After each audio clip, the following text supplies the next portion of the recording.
একটা বেগুন ফোটা হয়ে গেছে। একটা বেগুন নাকি পোকা হয়েছিল, এই জন্য ফোটা করতে হয়েছে। আমরা আবার মৃতব্রায়ী ফেলে দিই না ওইভাবে, এই জন্য এটা পোকাটা মাঝখান থেকে তুলে ফেলে দিয়ে এই পাশে হচ্ছে সিম ভাজি। এই পাশে হচ্ছে সিম ভাজি। সিম ভাজিটা অনেক মজা হবে, কারণ আমরা শীতের সবজি খাওয়া শুরু করে দিয়েছি। সিম আলু, সিম আলু আরও কিছু জিনিস আছে, এটা পরে অ্যাড করবো, সেটা আপনাদের পরে জানিয়ে। বেগুন ভাজিটা হয়ে এসেছে, নামিয়ে ফেলবো। ওইদিকে একটু লাইট কম যাচ্ছে, একটু পুড়ে যাচ্ছে, কিন্তু বেগুন ভাজি পোড়াটাই একটু ভালো লাগে।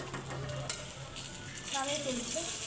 আমরা ব্যাচেলর মানুষ তো, এই জন্য একটু বেই। আর এই যে এইভাবে একটু তেলটাকে একটু পাঞ্চ করে উঠালে